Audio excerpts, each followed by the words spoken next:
العيال بيبقوا طول النهار ساكتين وبيجوا آخر النهار يجوا تحت البلكونة يقعدوا يصوروا، بس مش مشكلة. خلينا نرجع نكمل.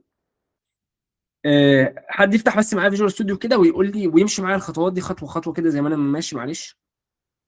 أول ما فتحنا كده فيجوال ستوديو، حد يقول لي بس مين اللي فتح معايا فيجوال ستوديو عشان نبقى ماشيين مع بعض. محدش معاك يا باشمهندس اهو. فاتح فيجوال ستوديو، اه فاتح على أي مشروع عامله، حتى لو كنت مشروع كاتب في قلبه سطرين، حتى لو مشروع فاضي، تمام. امشي معايا تمام نفس الخطوات. ماشي. او هتعمل add to source control، تمام. هتدوس على جيت. تمام جد. اول ما هتدوس على جيت هيفتح لك صفحه عندك كده جميله خالص. اول حاجه هتلاقيها جيت هاب. ده الجيت هاب اللي هو ايه؟ ده الجيت هاب. تعالوا نفتح كده جيت هاب.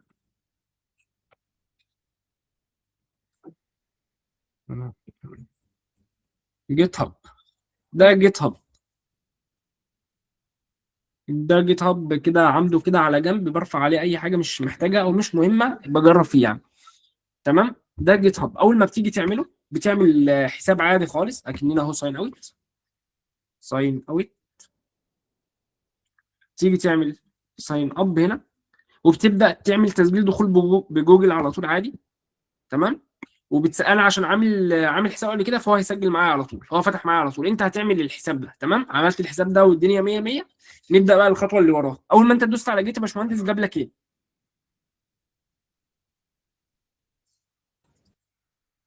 لي باشمهندس. صفحة فيها، ايوه جاب لي صفحة فيها كريت جيت ريسبورستوري. ايه طب اقول لكم على حاجه، ريبوستوري. لان انا ثانيه واحده بس كده اشوف بس مساحه البرنامج ده قد ايه.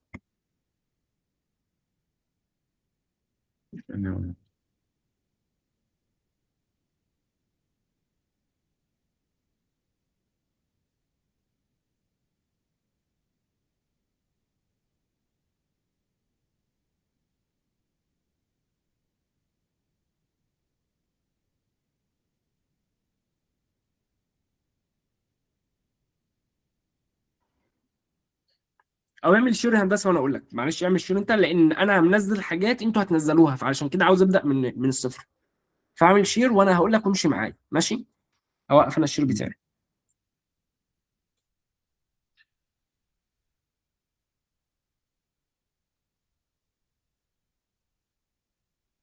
هتعرف تعمل شير هندسه ولا لا؟ ماشي. واضح الشركة. اه واضح. ادخل بقى على فيجوال ستوديو.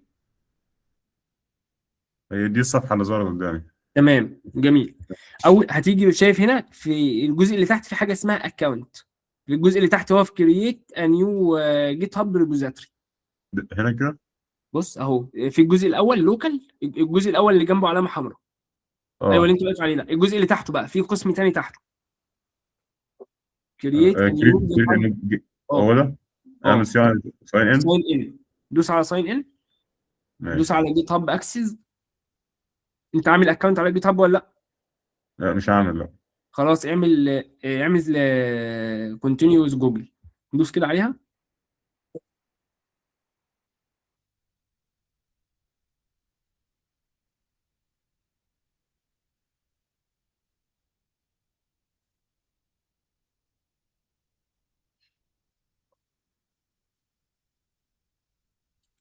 اعمل متابعه. كريت دخل اكونت. يوزر نيم. هو مقترح حاجة واحد تمام كده ولا ماشي. ايه؟ ماشي. ماشي. ممكن نغيره بعدين عادي.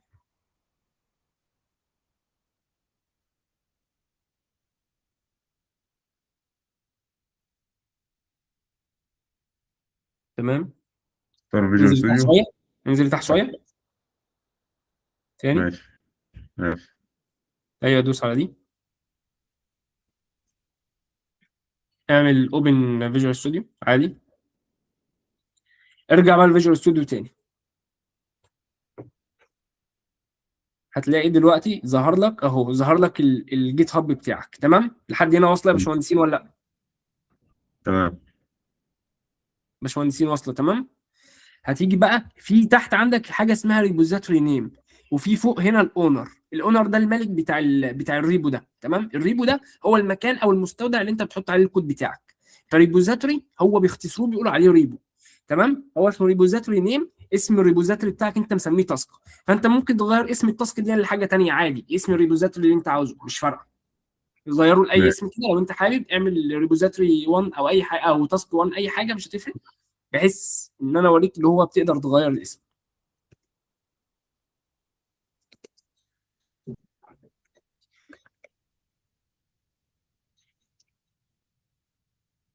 ماشي، تحت لو في ديسكريبشن بس مش اجباري، اختياري. وهنا عندك ثلاث حاجات اللي هو الحاله بتاعتها برايفت ولا بابليك ولا ايه. فانت خليها برايفت لو انت مش عاوز حد يشوفه، بابليك لو عاوز اي حد يشوفه. تمام. ماشي. ماشي. خليه يبقى برايفت.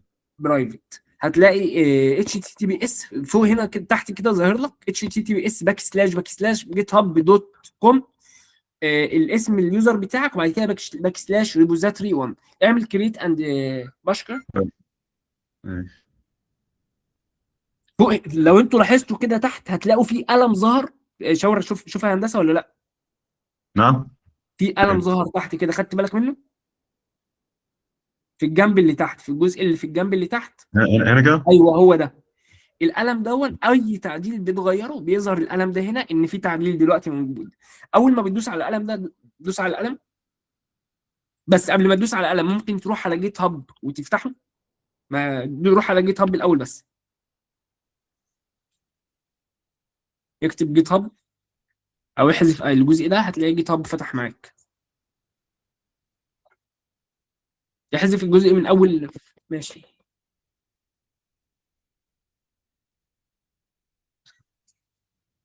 واصله يا باشمهندسين لحد كده ولا لا؟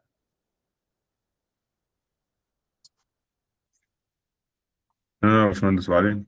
اهو. شايف انت اهو، او في الجزء اللي في الجنب في المنيو اللي على ايدك الشمال، في قلبه اسم ريبوزيتوري 1 اللي انت كتبتها، دوس عليه. اهو مقفول برايفت اهو، اللي انت رفعته.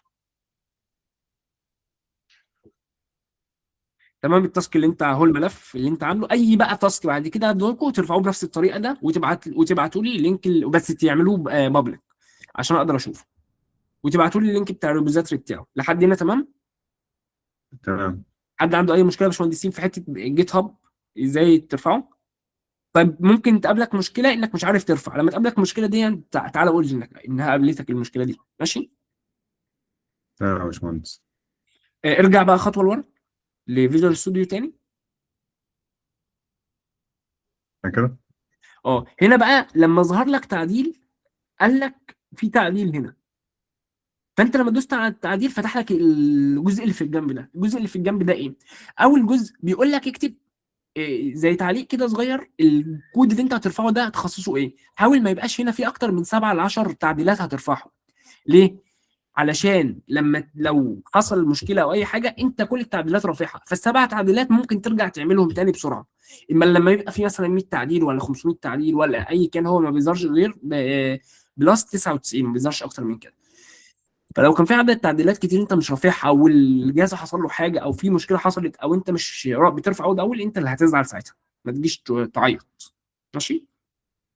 هنا انت ماشي. هتيجي تكتب اي تعليق او الجزء ده بيعمل ايه. فهو انت لو نزلت لتحت شويه هتلاقي حاجه مكتوبه عليها كده تشينج اللي هي الحاجات اللي انت غيرتها. تمام. الحاجات اللي انت غيرتها لاول ما انت رفعت يا باشمهندس، على طول بعد ما رفعت انت جيت قمت حازف. دوس كده على بروجرام دوت سي اس. دوست ايه؟ انزل كده تحت شويه. انت كنت حازف ده، الاحمر ده انت حذفته اول ما انت رفعت اول تعديل، ودون وهو موجود. تمام. فالتعديلات دي تمام. بيقول لك انت عاوز ترفعها. فانت لما تيجي ترفعها دوس على القلم تاني. فانت لما تيجي ترفعها هتكتب هنا. حاول بقى تعمل اكتب هنا اي حاجه. اكتب مثلا اي، هو ليه طريقه بتتكتب فيها هقولها لكم بس مش دلوقتي. اكتب اي حاجه انك عملت تعديل بالانجليزي كده. مفيش حاجه في دماغي تكتبها على الجزء ده. اديت بروجرام سي اس. هو مع ان الطريقه دي غلط بس خليها كده بس دلوقتي. هو ده الكوميت يا باشمهندس؟ ايوه بتكتبه هنا. تمام. تمام. تمام. اول ما كتبته هنا هيظهر لك تحت كوميت اول، ظاهره تحت اهي. لا، فين؟ تحتها على طول، تحت المربع اللي انت بتكتب فيه ده على طول، خطوتين هنا بس. كده؟ لا مش هنا، انزل تحت شويه. اه ايوه هنا هي دي. كده؟ اه شغاله. لا لا مش شغال. طب ارجع خطوه بقى، ارجع تاني، افتح افتح ايوه، اكتب هنا جيت، جيت بس في السيرش. لا مش في السيرش، لا في تابة جديدة خالص. ماشي ماشي. داونلود جيت كده، جيت.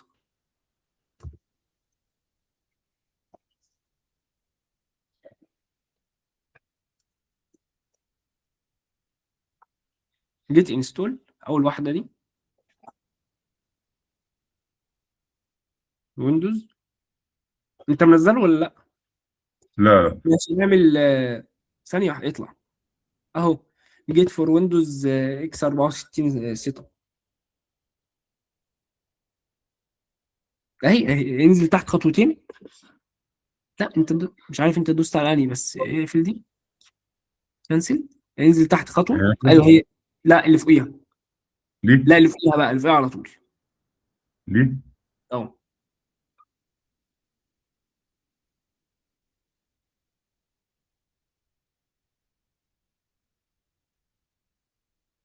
ماشي. هو قبل ما ينزل يا باشمهندسين هو هيعمل كده.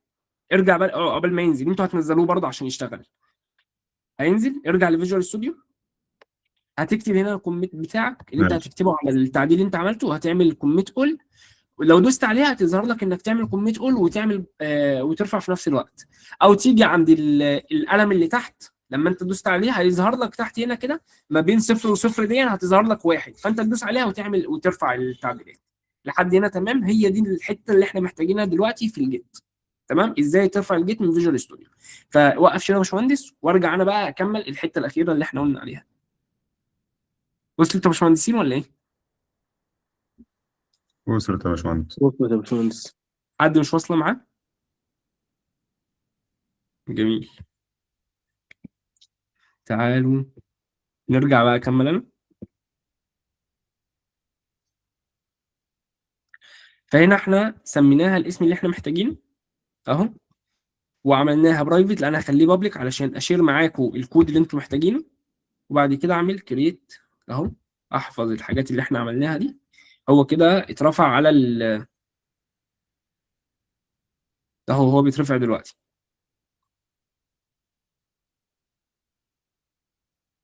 تمام يا باشمهندسين.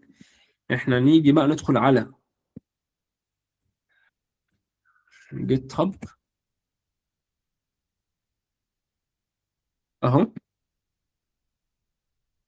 اهو لو انتوا جيتوا دخلتوا هنا كده هتلاقوا هنا ايه، الاي تاسك مانجر اللي احنا عملناه، البيرسونال تاسك، البروجرام دوت سي اس، اي حاجه من الحاجات اللي احنا خدناها وعملناها مع بعض. تمام، اللي محتاج يراجع الكود او يبص عليه. طب انا دلوقتي محتاج اعمل له داونلود علشان اشتغل عليه على الجهاز بتاعي. هتعمل داونلود اهو عادي خالص، والكود هيبقى معاك، تفك الضغط والكود هيبقى معاك 100 100. واصله يا باشمهندسين؟ واصله. هشير معاكم دلوقتي اللينك بتاع الريبو ده، هو تقريبا ده صح؟ ايوه هو ده. هعمل له شير معاكم لحد هنا. تمام، هبعته لكم بس اول ما نخلص على طول. تمام، لحد هنا اول جزء ده تمام اللي احنا عاوزين نتكلم عنه. تاني جزء بقى عاوزين نتكلم عنه. اتكلمنا عن كام حاجه، اتكلمنا عن حاجات كتير قوي في انواع الكلاسات. اتكلمنا عن حاجه اسمها انترنال، اتكلمنا عن حاجه اسمها بابليك، برايفت، برودكتد، اتكلمنا عن بابليك، برايفت، اتكلمنا عن الاربعه دول تقريبا. تمام، خلينا بس في الاربعه دول، والحاجات التانيه هنبدا نتكلم عنهم بس باسلوب احسن لما نوصل لها ونبقى محتاجين نتكلم عنها في الوقت ده. امتى بستخدم انترنال؟ بستخدمها امتى؟ دلوقتي في المستقبل القريب باذن الله. السوليوشن ده احنا اتفقنا ان ده السوليوشن صح؟ باشمهندسين ركزوا معايا لو سمحت. ده السوليوشن. السوليوشن ده في قلبه مشروع اهو. ممكن اجي وعامل مشروع كمان، يعني اد وعامل نيو بروجكت عادي خالص، ومروح حاطط مشروع كمان مشروع في قلب السوليوشن ده كمان. واربطهم الاثنين ببعض، والاثنين بيبقوا يسمعوا على بعض. فانترنال بقول انت ما تظهرش ما تتشافش غير على مدار المشروع ده بس، لو في مشروع تاني ما يشوفكش خالص. بابليك لو في مشروع تاني يشوفك طول ما هو في نفس السوليوشن. تمام لحد هنا تمام. طب احنا اتكلمنا عن حاجه تانيه اسمها برودكت. حد يقول لي او يتخيل معايا دي بتعمل ايه؟ في ايه؟ فين كتبناها هنا دي مثلا. دي بتقول لك انت مش هتتشاف غير على مدار الكلاس او اي كلاس تاني بيرث منك. يعني دي انت مش هتشوفني غير على مدار الكلاس اللي انت واقف فيه ده، او كلاس تاني وارث منك، حتى لو في نفس المشروع في نفس اي حاجه. انت مش هتتشاف غير على مدار الكلاس او كلاس تاني وارث منك تاني. كده بابليك بتتشاف على مدار المشروع كله، اي مشروع في السوليوشن. انترنال بتتشاف في قلب المشروع بس اللي هو شغال. لو عندنا اكتر من مشروع في نفس السوليوشن بتتشاف في المشروع بس. لو في مشروع تاني وتالت ورابع وكلهم مربوطين ببعض، يعني اكتر من لير في المشروع. وده الكلام كله هنفهمه وهنستخدمه وهنعمله باذن الله. بس حاولوا تلقطوا اي معلومه كده واحنا ماشيين، بحيث لما نوصل لها يبقى عندكم ايه؟ عندكم خلفيه كده حلوه. تمام. تمام. في حاجه اسمها تاني قلنا البرايفت داخل الكلاس بس. يعني انا لو عامل حاجه برايفت زي ما احنا اتكلمنا، دي ما بتتشافش غير داخل الكلاس بس. بره الكلاس مش هتعرف، لو انت جيت ناديت عليها من هنا للسنه الجايه مش هترد عليك، لان هي مش متشافه بره. واصله لحد هنا؟ حتى لو في نفس المشروع في نفس اي حاجه مش هتشاف غير على مدار الكلاس بس. فكده الاربعه وصلوا بالنسبه لكم ان شاء الله. فانا اتمنى حد يرد عليا ويقولهم لي، او كلكم تردوا عليا وتقولهم لي. نبدا بالباشمهندس ابو الحمد. كنت معايا يا باشمهندس ولا لا؟ معاك يا باشمهندس. طب انا فهمني اللي انت لسه فاهمه دلوقتي. هو البرايفت ده بيتشاف على مستوى الكلاس بس. تمام. و والبروتكت بروتكتد ده خليني ديتي اقول ما خليني بيتشافش اقولهم غير تاني لما وبعد بعمل كده. لها خليني اقولهم تاني وبعد لما كده اقولهم انت. تمام. هو البروجكت تقريبا بيتشاف لما بعمل له انهيرتنس او كده بس. بتتشاف على الكلاس بس او لما بعمل وراثه منه. حلو. بالظبط. كمل بقى. انترنال بس ده بيتشاف اللي هو السوليوشن ده اللي على الجنب. بتتشاف في اللاير بس. يعني السوليوشن بيبقى ممكن يبقى في قلب اكتر من مشروع، بتتشاف في المشروع بس. يعني لو حاطط مشروع كمان هنا، تعالوا نجرب نحط مشروع كمان بس مش هنستخدمه وهنحذفه دلوقتي. اد نيو بروجكت. ممكن نحط كلاس لايبراري مثلا ونعمل نكست كده ونعمل كرييت. ما تشغلش بالك انت شفت ايه دلوقتي وعامل ازاي ولا شكله ايه. اشغل بالك بس بحاجه واحده، هو ايه ده. بقى دلوقتي عندنا مشروعين في نفس المكان، عندنا كلاس لايبراري وعندنا تو دو ليست. فلما هي بتبقى انترنال، لما بتبقى انترنال بتتشاف بس فين؟ بتتشاف في التو دو ليست. لو هي موجوده في التو دو ليست بس على التو دو ليست كلها. لو انا جيت نديت عليها في الكلاس لايبراري مش هتتشاف. طب لو هي بابليك هنا وجيت نديت عليها في الكلاس لايبراري هتتشاف عادي خالص. واصله كده لحد دلوقتي. وطبعا باجي اعمل حاجه ان انا بخلي الاثنين يسمعوا على بعض. واصله. هو انا ممكن احذف المشروع ده كله كده، ولا بلاش علشان ما نزعلش مع انه مرفوع على جيت هاب، بس بلاش. تمام. وصلت الانترنال بتعمل ايه بالظبط؟ وصلت. اه وصلت تمام. الحمد لله. باشمهندس مصطفى. أول حاجة الانترنال بيتشاف على مستوى البروجكت هو بس. بص انا بس عاوز اقول حاجه. هو يعني انا مش قصدي عليك انت، بس انا كلمه بوضحها. هو آه. الموضوع مش هو حفظ. يعني انا بقول لكم انتوا كلكم والله العظيم ما قصدي حاجه، بس هو مش حفظ. هو اهم حاجه انتوا فهمتوها. يعني فهم، مش كلام علشان نخلص. ماشي. اللي فهم يرفع ايديه.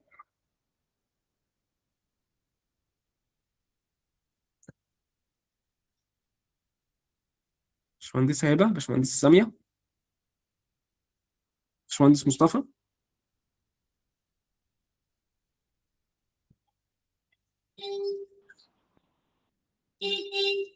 ايه ما فهمتوهاش؟ لو ما فهمتوهاش عيد من الاول. فهمتوها ردوا عليا.